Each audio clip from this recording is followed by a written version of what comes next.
Hey guys, so I had the ability to pick up a new locomotive recently, and it's from an older run. It's the Proto 2000 Heritage run of their Steam collection. And I gotta say, I think it's a Broadway Limited and an MTH killer, and I'll show you why. So this locomotive is from a 2007 run, so it's definitely dated. It's at least over 10 years old. And this is actually the Proto 2000 Heritage Berkshire locomotive.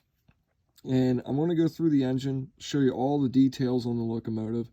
And it's currently equipped with sound. It has the Mars light on the front, which is operational. It has the QSI sound decoder in it. And even though that decoder is dated compared to everything else that's out now, the soundtracks, WoW sound through TCS and everything, it's not that bad. It makes do, and for as old as this locomotive is, getting it still bare bones stock from the factory settings and not having an upgrade, even with it being a used engine, it's good enough to get on your layout, and start running and having, desirable effects of whatever you're looking for a steam engine that's going to make some decent sound on your layout. So right now I have it muted, but we'll go through and talk about the engine a little bit, and then dive into some of the sounds, do some run-bys and stuff like that. Now, the sounds are limited. It comes with a full, I was lucky enough to get it in the original box and everything, which came with the original manuals, all the decoder information in the booklet and everything like that. Also, the one really cool thing that came with it is Proto 2000 would send in with the packaging like a whole informational booklet about the actual prototype locomotive, different information regarding the model series, what the real life locomotive was and stuff like that. So it's kind of cool to get that kind of background information on the actual prototype locomotive. So I don't have the fancy ability to spin the engine to do a 360, but we'll go down one side of the locomotive, point out all the details, and go from there. So the one thing that I've always noticed about HO scale locomotives is that even though different manufacturers preach that they may have the most detailed model out there, a lot of the smaller, finer details are still molded into like the shell body, and it's there as a representation, but it's not, I would say, accurately scaled and made on the locomotive. It's just more of a representation. It's molded into either the shell of the boiler or the shell of the fire or the tender. This engine, and if you're not familiar with Proto 2000 series locomotives, these things, still for being as old as they are nowhere near a match for any current day run of Broadway Limited imports or MTH, which has been known to be the premier line of steam locomotives out in HO scale right now. Now, I will say that this locomotive does not have everything that current ones do, and we'll kind of dig into that a little bit. But as far as the detail, the accuracy, the feel, the look, it's 110%, night and day difference. So up front here, you're going to have an array of detail on the front pilot. As you can see, you have cut levers, but they're non-functioning. They're there, but they are separately applied. You'll have some, I think these are like a marker for like flags on the pilot here. You have pole pocket detail right there. You have really nice step detail with the pilot, and on the other side you might not be able to see it, but there's your train line coming out the front and actually drops down to a connection, and your air hose connection is on the other side there.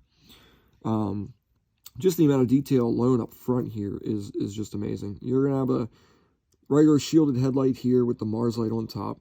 So with this series locomotive, the 772, it's actually an S-3 version, which would have been a later version for the Berkshires on a nickel plate. And they would have had that Mars light up front. Now, the only thing I will say that's not exactly prototypical with this setup is that in service, the prototypes did not have a number board down here that actually displayed their road number. It was blacked out, and they went solely by the higher mounted number boards up here. But that's an easy fix. The bell is actually a brass bell. It's free turning, and on the inside, it's actually detailed with a ringer and all that good stuff.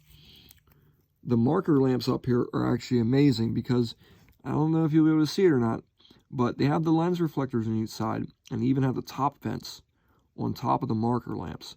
The only thing I might have seen a little bit more of is maybe some wiring detail in here running to the marker lamps, but that's always something that you can add at a later date. Handrail stanchions going up the front ladders. You have both of your air compressors on either side of the pilot here with the shielding, and your cross member here, and then your step supports right there. I thought for some reason that this thing was missing a part when I got it, and I was like, oh, like maybe that front step fell off, but referencing original photos of Berkshires in service, especially the S3 class, some of them didn't have anything up here. Some did. Some were painted white, some weren't. So when you're looking at the prototypes and originals, you'll see some different variations. Moving along down the side here, the one thing that's really nice about this model is the catwalk detail here. It's not really thick and bulky like on some other models. It's painted correctly, and it also has the tread, the grip tread modeled into it really nicely with the extra detail of the bolts that would be securing this catwalk to the underside supports, which is really cool. Along the side here, this is going to be the whistle, and they actually modeled the whistle pull all the way from the cab, all the way up through the main steam dome here, and to the whistle itself. The only thing is that's actually painted black, and it's not brass colored or a brass applied piece. Driving gear wise, you got some amazing detail down here. Mechanical lubricators mounted on top of the crosshead guides. The one thing I would like to add is a little piece of wire down here to act like as it's the actual mechanism for the mechanical lubricator, which I think would be a really nice added detail. I believe on this class, this is going to be a feed water heater for the injectors to preheat the water before it goes into the boiler, which is pretty common on these larger locomotives. The one really cool thing that really struck me was especially the under detail here underneath the boiler. You got piping that's running from the top, and it continues down and underneath and out of view, so it looks like it's actually continuous. The one thing that's really nice about this is the see-through frame. You don't have that big giant block in the middle where you can obviously tell where the motor is. They did a really good detail on a see-through frame, and also you can't really see it, but it does actually have the sanding lines coming down to all the drivers. Has really good locomotive brake hanger detail and stuff like that. Coming up top here, this is one thing that's kind of not modeled in a lot of the other Berkshires, but these grab iron accessories up top here, these are all separately applied, that's separately applied, and here you might not be able to make it out, but those are actually separately applied as well. They're not molded into the shell or the mold of this piece. They're actually separately applied. They're just down to make it look like they're actual grab irons for these inspection hatches. Excellent detail, tubing detail coming out from here. We have really accurately done washout plug detail along the different courses of the boiler. And then the nice thing is these stanchions, these handrails, are not super thick. You know, they're not overdone. They're very prototypically, you know, accurate looking. They don't look goofy like some other stanchions might look. Some you can just tell they're a little too thick. Coming down to the firebox detail, a lot of really nice separately applied detail, piping for the injectors, water lines, stuff like that, blowdown lines. Ash pan detail is really nice. It's a little dark, you can't really see it too well. The cab steps here to come out, if you need it to come out front here, you can come out the window. This is actually accurately done with the side step, and then this little mini ladder here to get up to the catwalk. The one thing I will notice, and I'm not sure if it is a prototypical design difference between like the S1, S2, and S3 series for the Berks, but this one, with being the S3 series, it's accurately done with the two dynamos on either side. Other ones that I've seen had them side by side here. Now, I don't know if because that's an S2 series versus the S3 and they changed the design locations for the dynamos or not, but this one's accurately portrayed.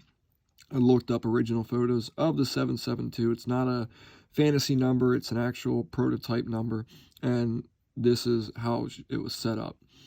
Then you have your safety detail up here with the guard shrouding. You have really nice cab stanchion details along the windows here.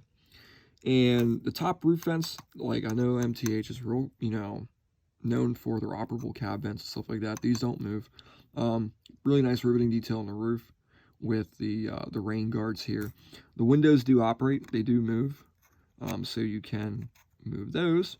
It is an unpopulated cab, so you don't get any crew figures. But there is a fairly decent, and it's a little hard to see, decently detailed back head. Coming down here to the rear truck here, really nice detail here, really nice design where you don't see just straight through it, but just enough to make it not look so, let's say, hokey.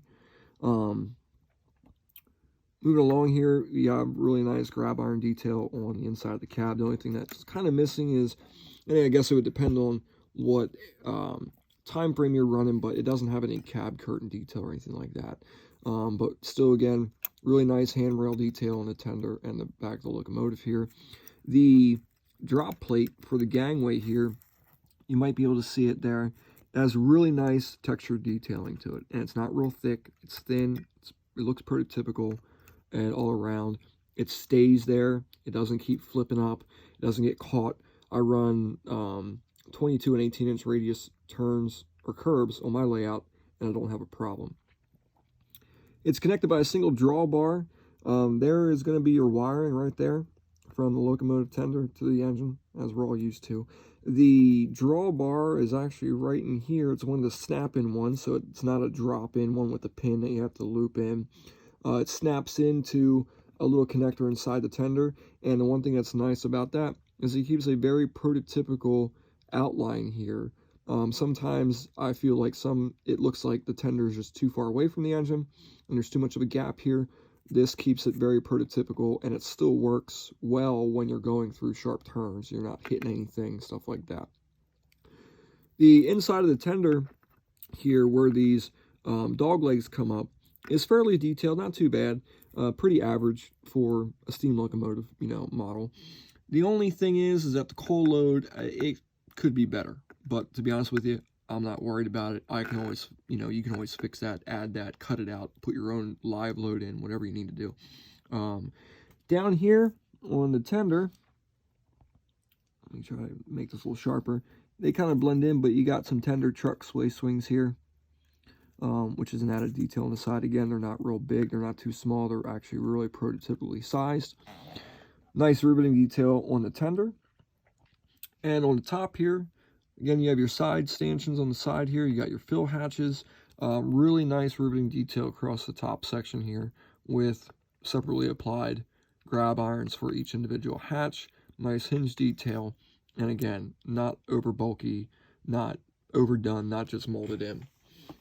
The one interesting detail that I did see here, which is something you don't always see or sometimes poorly modeled, are these drain holes right here. And they're actually modeled in, they're drilled down in to make it seem and appear appropriate. But what these are for is pretty much is when they fill this, if they overfill it, the water will come down here and go down these drain holes, and there's a straight pipe through down to the bottom edge of the tender, so it just drains out, so it doesn't like come over the sides. Coming to the rear of the tender, single center mounted headlight, which is prototypical to the unit. You do have what it looks like to be the supports for rear markers to be hung or taken off. These did not typically always have rear markers hung, so it's actually pretty prototypical to see them without them on there. Single ladder up with a high rise here, and moderate, tender detail in the back here with your cut lever again. Really nicely done steps. And I don't believe that there's an air hose coming off the back here, but hey, you can always, buy one and put one on. So it's a very well done locomotive. And I can't show you the other side, but it's just as good as detail as this side. And then you even have like here, like these are a little separate for this inspection hatch right here, separately applied. Again, really well done, top notch. And to be honest with you, for as much as you get in detail in this locomotive, it's worth every penny. Again, I bought it used. I paid a very, very fair price for it. These things brand new back in the day, I think we're going for around $350 or so, $340. So in their heyday, like, they were the thing to have. But now they're still amazing locomotives. This thing runs amazing. It's very quiet, and the sounds on it are just good enough. And we'll start it up here. We'll unmute it, get some sounds going. I'll try to do my best to talk over them, if I can get it to go back.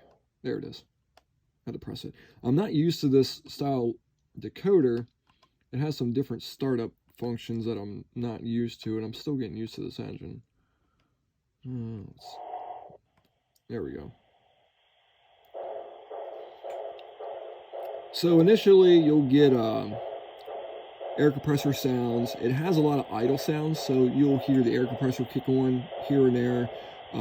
If you have your headlights on, you'll hear the dynamos spool up and kick on and be running. At random times, you'll hear the safety valves pop and lift. So there's a plethora of different things that go on in the background. I'll turn the headlight on here. You can hear the dynamo kick in for that. Now, the only thing that's weird about this, that eventually I'm going to be redoing this locomotive decoder-wise. I'm going to be putting wow sound in it. I'm going to change the Mars light bulb so it's a little bit more whiter. It's more of like an orangey color. You can't really pick it up on the camera that well, but in person it's more like an orange. And when you turn the headlights on, just that comes on. And only until you select the direction and move, your main headlight will come on. The Mars light will start doing its thing. As soon as you stop the locomotive, the headlight will go out. So I want it to be to where the headlight will just go dim but stay on, and the Mars light will go out. So I just got to change some things, but it's a great locomotive for that project, because this thing can be really awesome with a badass, decoder in it. So you got your average bell, which if you listen and watch original videos, it sounds very, very, very close to the S3s out on the line.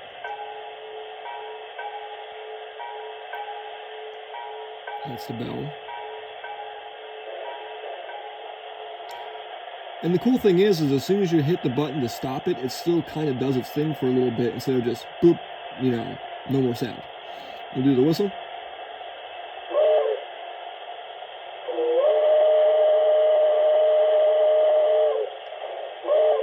So it's not really a killable whistle, but if you just hit your whistle button once, you'll get that short.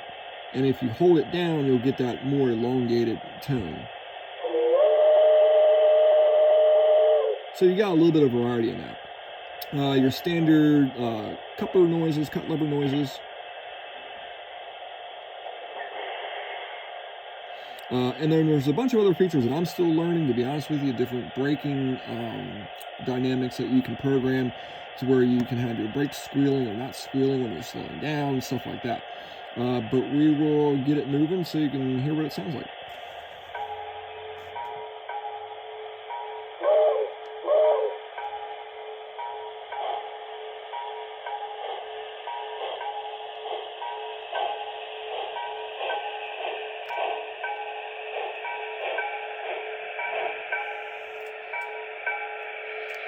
Sometimes it just needs some persuasion.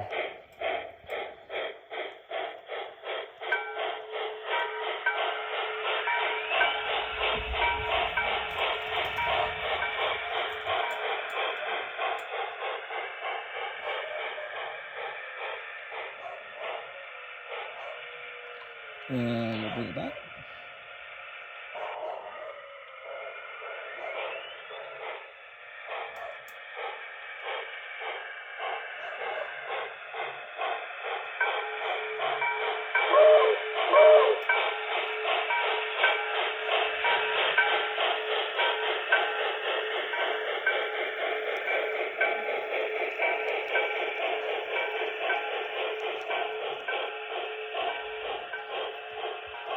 Super quiet runner, sounds good. I'm still learning the little quirks of it because I'm not used to that QSI system. But that's about it. So I'm going to drop a review on this thing. I wanted to put it out there to where, if you find these locomotives or have the ability to find one used somewhere, by all means pick them up, because they are still amazing, great engines, and they, my own personal opinion, they will definitely beat in detail any of the newer stuff that's out there. So thanks for watching, and I'll hit you up with another review here on another locomotive I have over here that I just picked up in a little bit.